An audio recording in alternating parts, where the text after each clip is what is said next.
साथियों नमस्कार, जय हिंद, राम राम, सत श्री अकाल, गुड मॉर्निंग। आप सभी को, सभी पेरेंट्स को, सभी स्टूडेंट्स को, सभी साथियों को, सैनिकों को, एनसीओ, जेसीओ, ऑफिसर साहिबान सबको जय हिंद। मैं हूं लेक्चरर हरी सिंह, रिटायर्ड सूबेदार मेजर और लेफ्टिनेंट। मैं आपके पास में सभी प्रकार के वीडियोज़ भेजता रहता हूं, एजुकेशन से संबंधित, सैनिकों से संबंधित, पे एंड अलाउंस से संबंधित, डीए से संबंधित सभी प्रकार की टेबलें बनवा के भेजता रहता हूं। आप लोग देख रहे हैं, आप लोग का बहुत बहुत धन्यवाद। आप लोग देखिए आराम से, आपको किसी प्रकार की गलत इन्फॉर्मेशन नहीं दी जाएगी। जो भी इन्फॉर्मेशन दी जाएगी वो सही दी जाएगी। अगर आप इस चैनल पर नए हैं तो आप सब्सक्राइब ज़रूर कर लीजिए, क्योंकि मैं बहुत ही अच्छी वीडियो बना के भेजता हूं और आपको किसी प्रकार की कोई नुकसान इसमें नहीं होगा। पहले भी मैंने बहुत टेबलें भेजी हुई हैं, डीए से संबंधित भी, सभी से संबंधित भी। और मैं वीडियो शुरू करने से पहले आपको एक रियायत देना चाहता हूं, क्योंकि आप सभी गार्जियन होंगे ही होंगे बच्चों के, कोई दादा दादी होंगे, कोई माँ बाप पेरेंट्स होंगे, किसी न किसी बच्चों के गार्जियन तो होंगे ही होंगे।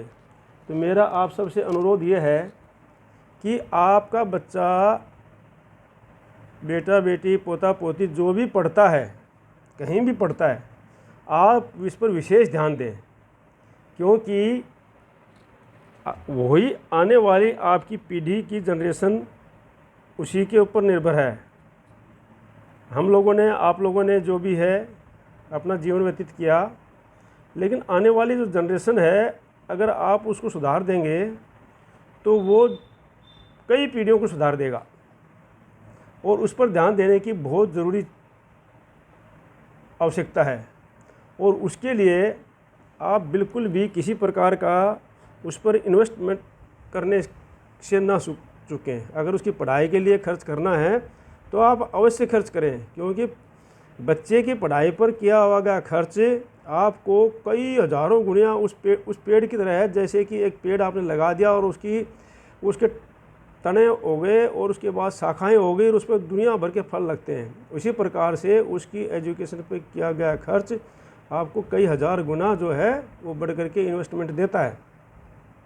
और जापान जैसे शहर जहाँ पर कुछ भी नहीं है और वो कैसे डेवलपमेंट कर रहा है, कितनी बार उस पर अटैक हो चुके हैं, बर्बाद हो चुका है, लेकिन फिर डेवलपमेंट कर जाता है, क्योंकि उसके अंदर एक ही एबिलिटी है कि वो अपने ह्यूमन डेवलपमेंट के ऊपर, मतलब मानव की एजुकेशन, मानव के हेल्थ, मनुष्य का हेल्थ, उसकी एजुकेशन, उसकी शिक्षा, उन सब चीज़ों के ऊपर डेवलपमेंट करता है वो, ठीक है नहीं।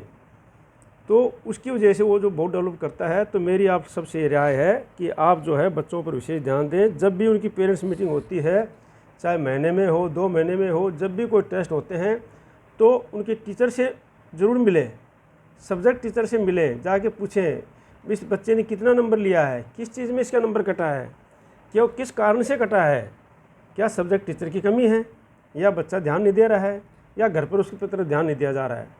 तो ये मेरी आपसे एक विशेष राय है वीडियो शुरू करने से पहले, कि आप कुछ भी हैं, गार्जियन हैं, पेरेंट्स के बच्चों के चाचा चाची हैं, मामा मामी जो भी हैं, आप के ऊपर जो भी डिपेंडेंट हैं बच्चे, दादा दादी हैं, आपके पोता पोती जो भी हैं पढ़ रहे हैं, आप विशेष ध्यान दें। क्योंकि मैं देखता हूँ कि जो बच्चे, मैं स्कूल में भी, कॉलेज में भी, यहाँ आने के बाद में लेक्चरर गवर्नमेंट में भी, सब जगह मैं पढ़ा चुका हूँ। तो मैंने यही किया है, मैं अपने बच्चों पे भी बहुत रिसर्च किया है, पोता पोती सब के ऊपर भी, और कि आड़ोस पड़ोस में सब के ऊपर, कि जो बच्चे जिनके गार्जियन जागरूक हैं वही बच्चे डेवलपमेंट करते हैं। जब गार्जियन जागरूक नहीं होते हैं और वो बच्चों को नहीं पूछते हैं तो बच्चे लापरवाह होते चले जाते हैं। ये ऑटोमेटिक है कि हमारे खुद को पूछने वाला है नहीं, हम जैसे मर्जी, वो ऑटोमेटिक उनके दिमाग में आता जाता है। तो मेरी आपसे अनुरोध है कि आप बच्चों पर विशेष ध्यान दें। और आज जो है सैनिकों के लिए ये है, ये तो सभी के लिए सैनिक हैं, उनके भी बहुत ज़रूरी है, सैनिकों के लिए तो और भी ज़रूरी है, ताकि उनकी जो जनरेशन जो है, बच्चे अच्छी तरह पढ़े लिखें, अच्छी तरह आगे बढ़ें। तो वो भी अपना ध्यान दें, क्योंकि बहुत बिजी रहते हैं, बहुत मेहनत की कमाई है, और सैनिकों की कमाई तो बहुत विशेष ईमानदारी की कमाई है वो तो बहुत ही फलती फूलती अच्छी तरह से, ठीक है ना। वो मैं फिर कभी आपको अच्छी तरह समझाऊंगा, वीडियो बनाऊंगा किस प्रकार से आप सैनिक की कमाई जो आगे बढ़ती है। तो आज जो मैं आपको डाल रहा हूँ कि भाई अभी जो OROP 3 जो टेबल डिवाइस है, तो अभी कई किस्म की समस्याएं आई हैं। एक तो वो समस्या है कि भाई जिनकी जो है ऑलरेडी पेंशन पहले से ज़्यादा ले रहे थे और अभी जो पेंशन आ रहे हैं उनकी एवरेज निकाल कर टेबल बनाई है उसमें कम आ रही है, तो उनकी पेंशन तो नहीं बढ़ी। अब निराशा तो हाथ लगी है, लेकिन कोई बात नहीं, चलो कम से कम उनसे ज़्यादा ही ले रहे हैं, कोई बात नहीं है, ठीक है नहीं। दूसरे उस प्रकार के हैं साथी हैं जिनकी टेबल में तो बढ़ाई हुई दी है, ठीक है नहीं, टेबल में बढ़ कर के आई है, लेकिन मैसेज आया है कि आप पहले ज़्यादा ले रहे हैं। तो वो जो आया है उसका जब वहाँ पर जब वहाँ पर PCDA से पूछा गया है तो उन्होंने जवाब दिया था कि भाई आपकी जो टर्म्स एंगेजमेंट है उसके अनुसार जो है आपकी टेबल बनाई गई है। तो टर्म्स एंगेजमेंट क्या है? टर्म्स एंगेजमेंट है कि हमारी जो है एक पार्टिकुलर रैंक के लिए 555 जो हमारा सर्कुलर था उसमें फिक्स कर दिया गया कि भाई इस रैंक के लिए इतनी सर्विस तक ही हम उसको ये OROP का फ़ायदा देंगे। पार्टिकुलर रैंक के लिए फिक्स कर दिया, जैसे कि सूबेदार मेजर के लिए 33 साल फिक्स कर दिया है, ठीक है नहीं। सूबेदार मेजर कैप्टन बनता है तो उसके लिए भी 33 साल फिक्स कर दिया है। लेफ्टिनेंट के लिए 30 साल फिक्स कर दिया है। सूबेदार के लिए 30 साल फिक्स कर दिया है। नायब सूबेदार के लिए 28 साल फिक्स कर दिया। तो ये जो है फिक्स कर दिया उन्होंने, और हम सर्विस करके आए हैं मान लो से ज़्यादा, तो ज़्यादा का बेनिफिट हम टेबल में देख रहे हैं ज़्यादा को, और वहाँ पर हमारा जो है मैसेज आ रहा है कि आप पहले ज़्यादा ले रहे हैं। तो वो टर्म्स एंगेजमेंट के लिए है। तो उसके लिए मैं आपको वो दिखा दूंगा एक बार, वो पहले भी मैंने भेजा हुआ है, तो वो आप देख लेंगे तो शायद उससे पता लग जाएगा। दूसरा है कि एक मैसेज आ रहा है अभी, जैसे डियर फलाना सूबेदार मेजर जो भी नायक हवलदार, और नाम लिख करके आ रहा है। फिर आपका जो है पेंशन ID आ रहा है। पेंशन ID के बाद में कोर्डिज्म PPO नया जो नंबर है उसका आ रहा है। Has been generated against original PPO number आ रहा है।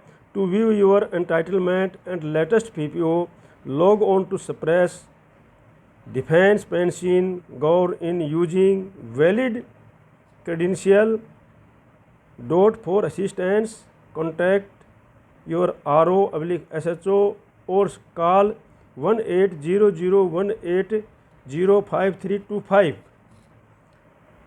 between 9:30 AM to 6 PM Monday and Friday. इस प्रकार से ये मैसेज एक आ रहा है, ये मैं आपको दिखा रहा हूँ। तो ये उन लोगों के लिए आ रहा है जिसकी थोड़ी सी भी पेंशन बढ़ी है, कि भाई आप लोग जो है अपना सप्रेस से PPO डाउनलोड कर लें। उस पर उन्होंने दिया है log on to Sparsh defence pension .gov.in, और अपना जो है वैलिड जो पासवर्ड वगैरह है जो भी डाल करके PPO नंबर डाल करके आप जो है उसको डाउनलोड कर सकते हैं। तो और उसमें अपने जो है ओरिजिनल PPO से आप अवश्य मिला लें। आपने इसमें बहुत चेक करनी है, क्योंकि सप्रेस के अंदर जो है जो डाटा वगैरह फीड किया जाता है तो उसमें कहीं ना कहीं मिस्टेक हो जाती है। तो उसमें आपको इस प्रकार का PPO निकाल के देंगे वो, आप किसी भी साइबर कैफ़े के पास चले जाना, एक 10 रुपये लेकर के आपको इस प्रकार का PPO निकाल करके दे देगा वो, ठीक है नहीं। उसको अपना पासवर्ड जो है वो बता देना, अपना फ़ोन ले जाना। अगर पासवर्ड आपको याद नहीं है तो आपका जो है ये जो PPO नंबर आ रखा है पहले आपके पास में, उसको लेकर चले जाना और आपका फ़ोन साथ में ले कर चले जाना। अगर आपको पासवर्ड भूल गए हैं तो कोई बात नहीं है, आप अपना PPO नंबर देंगे तो वो दूसरा पासवर्ड उसमें कर देगा, आपके पास OTP आएगा, वो OTP आप उसको बता देंगे उसी समय, ठीक है नहीं। और अपना पासवर्ड जनरेट करके आप अपना PPO निकाल सकते हैं। तो उसमें जो है आपने चेक करने वाली बातें हैं वो पक्का चेक कर लेना है कि भाई आपका जो है PPO नंबर सही है, नया PPO नंबर, पुराना रेजिमेंटल नंबर आपका सही है, और रैंक आपका सही है। उसके बाद जो है रिकॉर्ड ऑफिस तो आपका वो सही है क्या नहीं है। उसके बाद जो है आपका date of employment, date of discharge, ठीक है, ये सब सारी चीज़ें आपको, ट्रेड आपका, फॉर्मर सर्विस जो है वो भी, जो भी आपने क्वालिफाइंग सर्विस क्वालिफाइंग सर्विस आप चेक करोगे तो आपको पता लग जाएगा कि आपने कितनी सर्विस की है, तो उससे आपको पता लग जाएगा, ठीक है ना। तो उसके बाद जो है कॉज ऑफ डिस्चार्ज जो है ये आपका उसमें दिया हुआ है, और डिसिप्लिनरी एक्शन कोई है तो वो है उसमें लिखा हुआ है। और उसके बाद जो है आपका डेट ऑफ बर्थ ये चेक कर लेना है, नेशनलिटी ठीक है, आधार नंबर भी आप अपना चेक कर लेना, उसमें पैन नंबर वगैरह चेक कर लेना सारा। उसके बाद कम्युनिकेशन टर्म्स ये तो होगी ठीक ही है उसमें। उसके बाद जो है आपका जो है ये सारी चीज़ें आपने उसमें मिलेगी। फिर उसके बाद जो है नेक्स्ट ऑफ किन जो स्पाउस है उसकी डिटेल आपने पक्का चेक कर लेनी है कि ऐसा है कि कहीं पर जो है कहीं पर उस पर स्पाउस का नाम में कुछ स्पेलिंग का गड़बड़ हो जाती है या देवी की जगह कुछ हो जाता है, तो उस प्रकार से बाद में दिक्कत आ जाती है। तो उस सपोज का नाम, सपोज की डेट ऑफ बर्थ या आप पक्का मिलेना, आपके पुराने पीपीओ से मिलनी चाहिए, जो आपका रिकॉर्ड है उसे मिलनी चाहिए इस प्रकार से। और ये आधार नंबर वगैरह, मोबाइल नंबर वगैरह आप सारा रिकॉर्ड इसमें मिलेगा। इन सब को आपने अपना चेक कर लेना है और इस पीपीओ को निकलवा लेना है आपने, ठीक है नहीं। पीपीओ निकलने के बाद में और इस पीपीओ को भी आपका जो ओरिजिनल पीपीओ उसके साथ रख देना है, ताकि जो है समय समय पर आपका ये कोरिजिडम पीपीओ है ये निकल जाएगा। तो इस प्रकार से आपने निकाल करके अपने पास रख लेना है।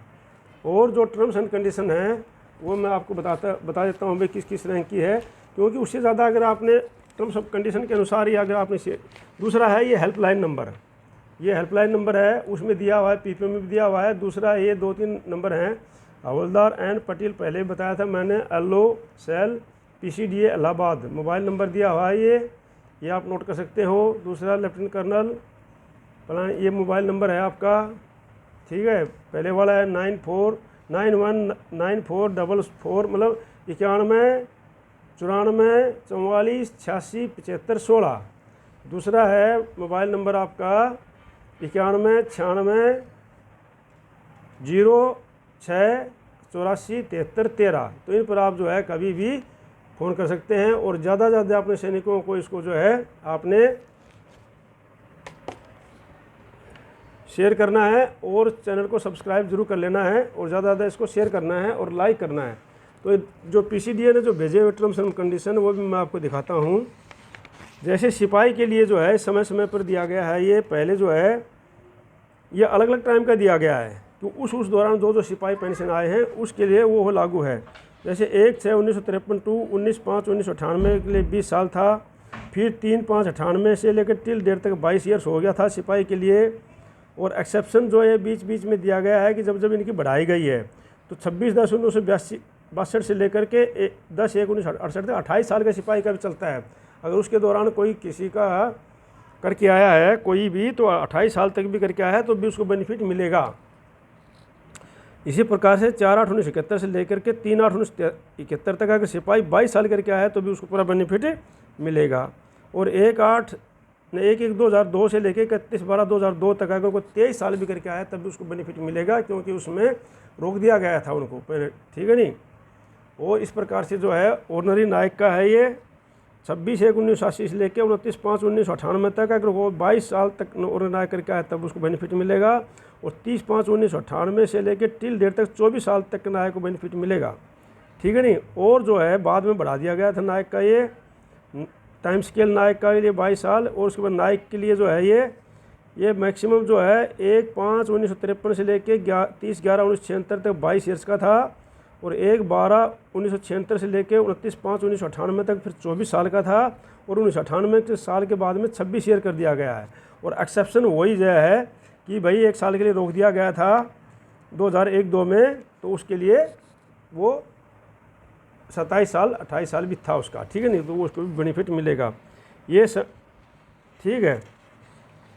तो आगे जो है ये है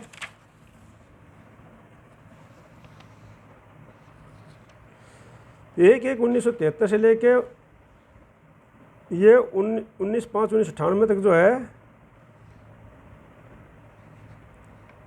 ये उनका है। मैं पहले नायक का इनका दिखा देता हूँ आपको, नायक TS नायक और हवलदार का, ठीक है नहीं। तो नायक TS नायक तो हो ही गया था, ये एक्सेप्शन में था उनका देखा हुआ कि भाई जो है 26/10/1962 से लेकर के 10/1/1960 तक 28 साल भी चले गए नायक के लिए, ठीक है ना, अगर उसके दौरान नायक करके आए तो। और 4/8/1971 से लेकर के 3/8/1973 तक अगर कोई नायक करके आया है तो उसके लिए 22 साल था। और 1/1/2002 से लेकर 31/12/2002 तक एक्सटेंडेबल जो है 25 ईयर्स था। तो इसको देख करके आप अपनी उसमें हिसाब लगा सकते हैं, क्योंकि आप जिस दौरान आप करके आए उसी के दौरान आपका PPO आएगा उसी में से, ठीक है नहीं। उसके बाद ऑनरी हवलदार है 26/1/1980 से लेकर 1/6/1983 तक जो आए उनके 22 साल था। और 1/2/1982 से लेकर के 25/5/1998 आए उनके लिए 24 साल था। और 98 से बाद में 26 ईयर्स है। और हवलदार का जो था 1953 से 1976 तक 21 साल। और 1976 से लेकर 1998 तक 24 साल। और 98 के बाद में 26 साल हवलदार का, ठीक है। तो इस दौरान जो भी करके आए हैं उनका ये टर्म्स कंडीशन है, तो उसके अनुसार उनको जो है टेबल में उनको बेनिफिट मिलेगा, ठीक है नहीं। तो उसके अनुसार अगर आप ज़्यादा सर्विस करे आए लेकिन उस साल में उसको टर्म्स कंडीशन में नहीं आता है तो उसका बेनिफिट नहीं मिल रहा है। और इसी कारण से हमारे सैनिक भाई जो है बोल रहे हैं कि भाई जो है हम तो इतनी नौकरी करके आए थे और हमारे को उसको फ़ायदा नहीं आया, बढ़ के नहीं आया, तो इस प्रकार से आए हैं, ठीक है। ये हवलदार का हो गया आपका। और नायक हवलदार में बता दिया है।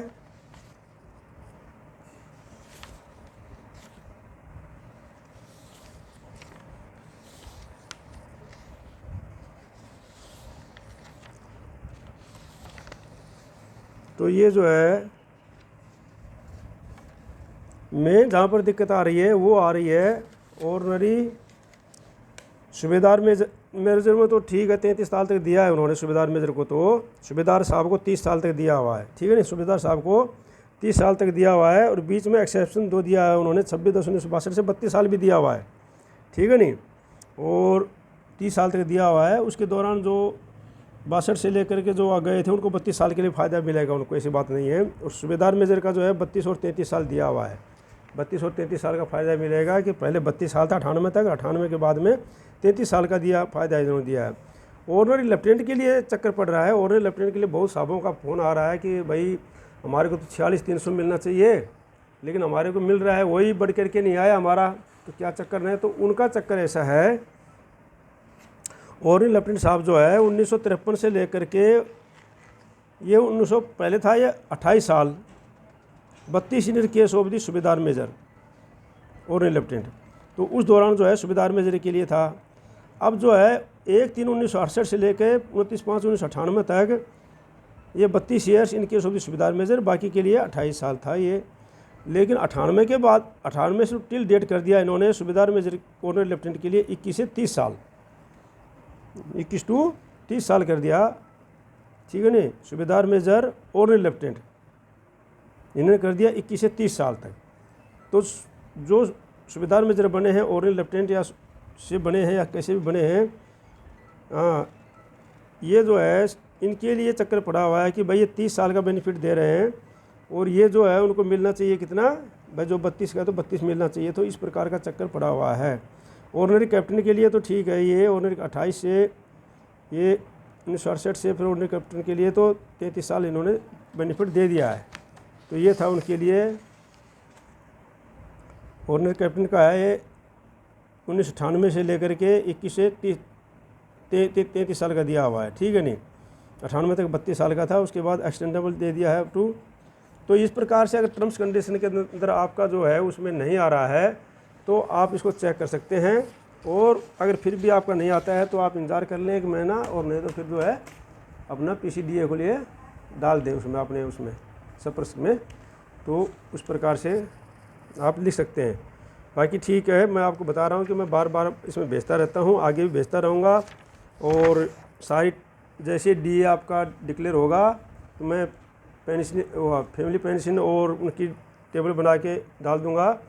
आप जो है इस चैनल से बने रहिए, सब्सक्राइब कीजिए, ज़्यादा से ज़्यादा शेयर कीजिए एजुकेशन से संबंधित भी। और मैं फिर बताता हूँ कि आप जिसके भी गार्जियन हैं, चाहे आपका पोता पोती है, कुछ भी है, चाहे बेटा बेटी है, पोता पोती है, आप उस पर ज़रूर ध्यान देंगे, इतना मेरा पूरा विश्वास है। क्योंकि मैं ये प्रैक्टिकल पढ़ा रहा हूँ तो मुझे प्रैक्टिकल पता चल रहा है कि जिनके गार्जियन, जिनके पेरेंट्स जागरूक हैं, बच्चों पर ध्यान देते हैं, उनका काम पूछते हैं और भाई मास्टर जी से ताल्लुकात रखते हैं कि भाई कितना काम दिया है, क्या काम किया है, नहीं किया है, तो वही बच्चे आगे पढ़ते हैं। जिनके गार्जियंस पेरेंट्स ध्यान नहीं देते हैं वो बच्चे लापरवाह हो जाते हैं।